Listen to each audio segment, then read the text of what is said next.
आज की कहानी का नाम है मृत्युदंड भागवान। प्रस्तुत कहानी पूर्णतः काल्पनिक है। इसका किसी जाति, धर्म या समाज से कोई लेना देना नहीं है। कहानी को लिखने का उद्देश्य केवल पाठकों का मनोरंजन मात्र है। छोड़ दो, प्लीज़ मुझे छोड़ दो। ये मुझे कहाँ ले आए तुम लोग? आखिर मैंने तुम्हारा क्या बिगाड़ा है? खोलो मेरे आंखों से पट्टी। मैं तो लखनऊ से अपने घर जा रही थी। मुझे घर जाना है। बापू, कस्तूरी माँ, बचा लो मुझे। कौन हो तुम लोग जो जानवरों से भी बदतर सलूक कर रहे हो मेरे साथ? दक्ष को पता चला तो तुम सबको छोड़ेगा नहीं। तुम लोगों ने झूठ बोला कि दक्ष मुझे बाहर बुला रहा है। लगभग 22 साल की एक बड़ी ही डरी सहमी लड़की पनावई से किसी सभ्य परिवार से जान पड़ रही थी। उसकी हालत बहुत ही दयनीय हो रही थी, जैसे किसी ने उसे बुरी तरह मारा। रंग साफ होने की वजह से शरीर पर पड़े हुए चोट के निशान, घाव नीले रंग के साफ नजर आ रहे थे। कँपकँपाते होंठ और होंठ से बहता हुआ खून। बेचारी दर्द से बेहाल होकर खुद को रिहा करने की भीख मांग रही थी। तभी पीछे से किसी ने उसके बालों को पकड़ा, उसके चेहरा जमीन में धंसा दिया। दर्द से उसके चीख पूरे कमरे में गूंज उठी। हे लड़की, मुंह बंद कर अपना। ये क्या कर दिया तूने? पता है किसके बेटे को फंसाने चली थी? क्या सोचा तूने? उसे इश्क लड़ाएगी और हमें पता ही नहीं चलेगा? सूर्य प्रताप नाम है मेरा। तेरे जैसे दो कोड़ी को न जाने कितने लड़कियों को उद्धार किया है हमने। चरम सुख देते हैं हम। हमारे बेटे पर डोरे डालेगी। अब लोग यह क्या कर रहे हैं? दक्ष ने कभी नहीं बताया कि उसके घर वाले इतने खतरनाक हैं। वो तो खुद जान से ज़्यादा चाहता है मुझे। कहाँ है वो? दक्ष, तुम मेरी आवाज़ सुन रहे हो? क्या यूँ अचानक मुझे रास्ते में अकेला छोड़कर कहाँ चले गए? प्लीज़ आ जाओ ना। तुमने कहा था तुम मेरा कभी साथ नहीं छोड़ोगे। उसी लड़की की आंखों में लड़कते हुए न जाने कितने बूंदे उसके गालों को नहला चुके थे। दोनों हाथ पीठ के पीछे बंधे थे, इसलिए चाहकर भी वो इन आंसुओं को पहुँच नहीं सकती थी। तभी प्रताप हीरालाल से कहता है। हीरालाल प्रताप का भरोसेमंद आदमी, जो प्रताप के हर काम में उसका साथ देता था। क्या कहते हो, ये तुम्हारी ठुकराइन बनने के काबिल है कि नहीं? अरे हंसो मत, रुद्र के लिए नहीं, अपने लिए कह रहे हैं। कसम से रुद्र की माँ हमारी जान ना होती तो इसी को ब्याह लेते। देखो तो लग रहा है जवानी अभी बस फट के कपड़े से बाहर आ ही जाएगी। अब न रुका जा रहा है हमसे। कुर्सी में ले चलो भाई, काहे हमारे छूमी को तड़पा रहे हो? देखो थोड़ा पानी पिलाओ बेचारी को। अब हमसे इसको रोना नहीं देखा जाता। देखो लड़की, कितना भाग्य वाली हो जो हमारे पवित्र हाथों का स्पर्श तुम्हारे इस दूधिया बदन पर होगा। ठीक है कि नहीं? तुम्हें अपने पास बुला के, अरे वो दक्ष तो अभी बच्चा है, असली उम्र से तो अब पला पड़ा है तुम्हारा। एहसान मानोगी ना हमारा और हमारा प्यार याद रखोगी? आसपास खड़े उस शैतान के गुंडे जोर जोर से ताल पीट के हंसने लगे। उस जानवर की बात सुनकर अवानी पूरी तरह कांप रही थी। पसीने से कपड़े बिल्कुल भीग चुके थे। आँख नाक से लगातार पानी भरा था। पूरा शरीर उसके साथ होने वाले अनहोनी के डर से कांप रहा था। मुझे किसी कोठरी में नहीं जाना, मैं कसम खाती हूँ कभी पलट के दक्ष की तरफ देखूंगी भी नहीं। बहुत दूर चली जाऊंगी, मुझे जाने दो प्लीज़। नहीं, दूर क्यों जाएगी? क्या सोचा तूने? अपनी जवानी की जलवे दिखाकर तू उसे अपने बास में कर लोगी? इतना ही आग भरी पड़ी तो हमें बताई होती, एक रात में ठंडा कर दिए होते। क्या सोच रही थी? वहाँ कॉलेज के में जादू टोना करके हमारे बेटे को अपने बास में कर लोगे? लो अब ही वो तुम्हें हमारे हवाले कर दिया। बोला पिताजी तुम्हारे लिए खिलौना लाए हैं, जी भर के खेलो और दिल भर जाए तो गाड़ दो। झूठ बोल रहे हो तुम, वो ऐसा कभी नहीं कर सकता। उसे पता नहीं कि तुमने यह मेरा हाल कर दिया। छोड़ो मुझे प्लीज़। क्या सोची थी हमारा बेटा हमारी खिलाफत करके तुमको लेकर भाग लेगा? क्या नाम आता है बे? तभी पीछे से आवाज़ आती है, बड़े सरकार अवनी चौबे। सुन रहे हो हीरालाल, क्या कहते हो? हम बुझा दे इसकी प्यास। बेचारी को ऐसे तड़पता हुआ तो नहीं छोड़ेंगे। देखो तो ज़रा, अभी तो पूरी तरह खिली भी नहीं है। चलो ले चलो हमारी कोठरी में इसे। और हाँ, तकलीफ ना देना कोई हमारी चौबन को, बहुत नाजुक है। और हाँ, ध्यान रखना दीवारों को भी खबर ना हो पाए कि एक पढ़ी लिखी इंजीनियर हमारी सेवा कर रही है। लगभग 60 साल का लंबा चौड़ा आदमी, चेहरे पर बड़ी सी मूछ और चेहरे पर बनावटी हंसी, झूठी हंसी के साथ उस लड़की से जानवरों की तरह पेश आ रहा था। जबरदस्ती अपने आदमियों से उसे अपने ही घर में बनी एक गुप्त कोठरी में पहुंचवाने को कहता है। एक से एक खतरनाक मुस्टंडों से अपने आप को छुड़ाने का नाकामयाब कोशिश करते हुए। छोड़ दो प्लीज़, मुझे छोड़ जाने दो। मैं कभी भी दोबारा उसे नहीं मिलूंगी। मैं कहती हूँ छोड़ दो। मेरे बाबा को और बहन को पता चला ना तो वो छोड़ेंगे नहीं तुम लोगों को।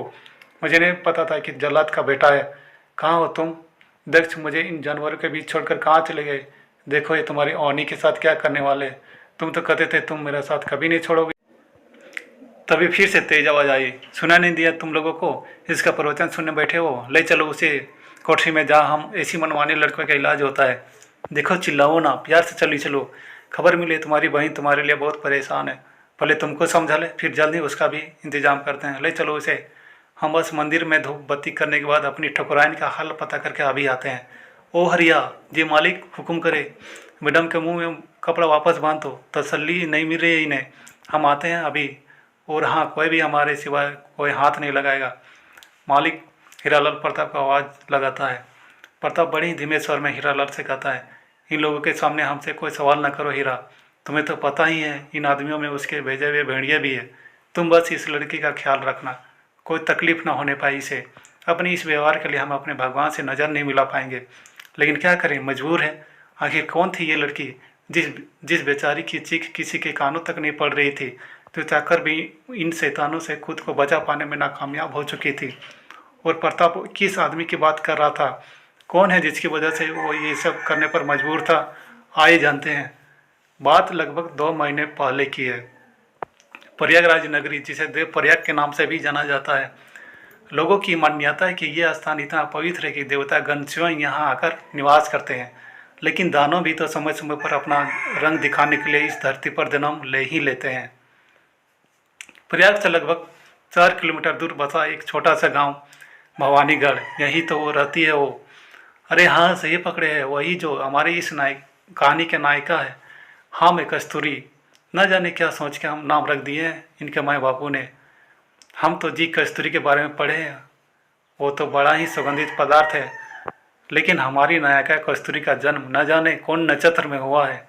बेचारी विमला को तो छोड़ ही दो, वो बेचारी तो परेशान है ही कस्तूरी से, उसके साथ साथ सारा गांव भी परेशान हो गया है। अब आप सोच रहे होंगे ये विमला कौन है, रुको जरा सब्र करो, सब बता रहे हैं। अरे यही तो है इस बवाल की इस दुनिया में लाने वाली मतलब कस्तूरी की माँ। एक और बिटिया है विमला की, ओनी नाम है उसका, तो अभी 23 बरस पूरा की है। लखनऊ में पढ़ाई पूरी करने भेजे हैं गोवर्धन अपनी बड़की बेटिया को। बड़ी ही प्यारी बच्ची है, अपने माँ बाप की दुलारी है। गोवर्धन कस्तूरी और अवनी के बापू है। बेचारी दिन रात पसीना बहा के सबके लिए माहौल तैयार करते हैं ताकि दोनों बेटियां पढ़ लिख जाए। और भाई कोई जादूगर नहीं है वो, गोवर्धन मिस्त्री का काम करता है। जिस घर में हाथ लगाए दे लोहा फेल हो जाता है। गजब का हुनर है उनके हाथ में। सबसे बढ़िया बात तो यह है कि अपने खातिर भी 2 पक्का मकान बना लिए हैं, लेकिन फर्श पर अभी भी गोबर की लिपाई है। मतलब कच्ची है लेकिन गर्मी में पूरी ठंडक देती है। हमारी ओनी बेटी अगर आकाश है तो कस्तूरी को पाताल मानो, एक दूसरे के बिल्कुल विपरीत। बड़ी बेटियाँ जितनी सीधी उतनी ही खुखार। आप कैसे समझाए, हाँ समझ लो कि ये पूरा तूफान ही है, लेकिन दिल की सोना है। हम हमेशा सबकी मदद के लिए तैयार। ऐसा कोई काम नहीं जो कस्तूरी से ना हो सके। देखा जाए तो कस्तूरी के रहते बेटा की कमी कभी महसूस नहीं होती गोवर्धन चौबे को। बस विमला थोड़ा कस्तूरी की आदत से परेशान थी। ये कह लो कि डरती थी बेचारी, गांव का माहौल कुछ ठीक नहीं था, इसलिए हमारे कस्तूरी को एक बार जिसको जकड़ ली तो उतना हिस्सा तो भूल जाए कि ख़त्म है, वो बिल्कुल मतलब टाटा बाय बोल देगी। कस्तूरी उम्र 19 बरस। देखिए जैसे जैसे कहानी बढ़ेगी वैसे वैसे सबका परिचय दे देंगे, पक्का बता रहे हैं, कहीं कोई कन्फ्यूजन नहीं रखेंगे, ये वादा है हमारा। अभी कस्तूरी बिटिया की बात हो रही थी, उम्र 19 बरस, 12वीं पास। आगे बढ़ने के लिए इनको तो सबसे पहले लखनऊ भेजने का प्लान बनाया गोवर्धन। अवनी के साथ रहेगी, कुछ तौर तरीके के सीखेगी, बोलचाल सुधारेगी, कुल मिला के गाँव से दूर रहेगी। लेकिन कस्तूरी का कलेजा तो भवानीगढ़ में बसा है। विमला तो पूरी तरह कस्तूरी को समझा के हार चुकी है। क्या है कि रोज़ रोज़ कौन सर दर्द झेलेगा। सवेरा होते ही बस कस्तूरी बिटिया के गुणगान के लिए कोई न कोई दरवाजे पर आ ही जाता है। किसी के बेटे से लड़ गई, सर फोड़ दिया, किसी की बिटिया महारानी की दया से आशी के साथ फूर हो गई। अरे अब हम क्या ही बताएं, लिस्ट बड़ी लंबी है, ज़िंदगी बहुत छोटी है। मतलब हम तो काफ़ी ज़्यादा जीने के ख्याल में बस यूँ ही कर दिया। क्या करें, आदत से मजबूर है, मजाक कर रहे हैं, भगवान जी सीरियस न लेना। गोवर्धन की दोनों लाडली बिटिया बहुत ही खूबसूरत थी। मतलब कहे तो लंबाई, गोराई, नेक्स्ट सब बहुत अच्छा था। लेकिन तारीफ में ये सब नहीं कहेंगे कि आकाश से उतरे हुए पारी थी, थोड़ा ज़्यादा हो जाएगा। हाँ, इतना ज़रूर था कि एक बार जो देख लेता उसकी नज़र दोबारा ज़रूर उन्हें देखने का आतुर हो जाती। सुंदरता के विषय में इतना काफ़ी है, ये सही कर रहे हैं कि नहीं। अब थोड़ा और आगे बढ़ते हैं। अब बारी है गोवर्धन के छोटे भाई राम निहाल की।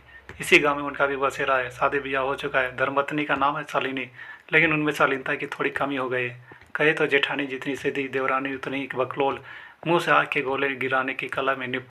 कस्तूरी और अवनी से तो जैसे जन्म जन्म का बैर है, लेकिन राम निहाल और गोवर्धन में बड़ा प्रेम है। राम निहाल की शादी के पहले अपने बड़े भैया भाभी के साथ ही रहता था, लेकिन जब से इनके जीवन में शालिनी देवी कदम रखी है सबके कदम दूर हो गए। कहने का मतलब है बंटवारा हो गया। शालिनी देवी का कहना था कि अपनी सारी कमाई काहे अपने बड़े भैया के पीछे उड़ा दे रहे हो, साथ रहे तो बेटियों के ब्याह में लूट लेंगे, मरते क्या न करते। राम निहाल हो गए अलग। शालिनी की एक ही औलाद है। शालिनी थी ऋतिक रोशन की बड़ी फैन, तो बेटे का नाम भी ऋतिक ही रखा गया। अब की दिसंबर में तो ही 15 का पूरा हुआ है। सारा गांव जान छोड़ के खाना खाया था ऋतिक के जन्मदिन पे। शुक्र तो यह है कि ऋतिक पर अपने पापा की परछाई पड़ी है। अपने दोनों चचेरी बहन को जान से ज़्यादा मानता है, बहुत प्यार है। भवानीगढ़ 15 से 20 परिवार का गांव है। गांव का मुखिया ठाकुर सूरज प्रताप है। सूरज के जैसा उजाला जरूर था उनके चेहरे पर, लेकिन आग सूरज से भी बढ़कर उगलते हैं। कोई समझ ही नहीं सकता कि आखिर प्रताप इतना बुरा क्यों है। मतलब पूरा शैतान है। 60 की उम्र में हो चला है, लेकिन शरीर तगड़ा बना रखा है। जिस रास्ते से सूर्य प्रताप गुजर जाए, गांव की लड़कियां राह बदल लेती है। क्या करे बेचारी। प्रताप ने अपनी छवि ही कुछ ऐसी बना रखी थी, कोई भी डर जाए। ठाकुर की ठुकराइन नाम है प्रभा। 2 बेटे हैं उनके। बड़ा बेटा अखिलेश की शादी हो गई है। पत्नी का नाम है वानी। 10 साल की एक बिटिया भी है। बिटिया का नाम धृति है। बड़ी ही प्यारी बच्ची है। ठाकुर के बाप तो पिछले बरस कोरोना में साफ हो गए। माँ अभी जिंदा है। वो कोरोना से भी ज़्यादा खतरनाक है। अंग्रेजी का सी बन के चलती है। स्वभाव से ललिता पवार है। अरे वही जो रामायण मंथरा बनी थी। आप सही पहचाने, समझ लो दूसरी मंथरा है। जिस परिवार के पीछे लग जाए बर्बाद करके ही छोड़े। लेकिन चाहे जो भी हो, दक्ष पर जान झिड़कती थी वो। छोटा बेटा दक्ष भी लखनऊ में ही पढ़ता था। कुल मिलाकर सूर्य प्रताप से दूर रहने के लिए वो लखनऊ चला गया। एक भी लक्षण नहीं उसमें ठाकुर वाले। धन दौलत की कोई कमी नहीं। अपने दोस्तों यारों में तो बताया भी नहीं कि हम बड़े जमींदार की औलाद हैं। प्रताप चाहकर भी अपनी इस औलाद पर काबू नहीं कर सका। प्रताप के रोक टोक से तंग आकर दक्ष पढ़ाई के ही बहाने भाग गया लखनऊ। आज शुरुआत कर दी हमने एक नई कहानी की। उम्मीद है आप लोगों को ज़रूर पसंद आएगी। उम्मीद है आप रेटिंग और कमेंट भर भर कर देंगे। साथ ही हम सब्सक्राइबर करना नहीं भूलेंगे। कहानी जारी है अगले भाग में। इसके लिए हम बहुत ही जल्द अगले भाग ले आएंगे। इसके लिए आप हमें सब्सक्राइबर और लाइक करना ना भूलें। जय हिंद, जय भारत।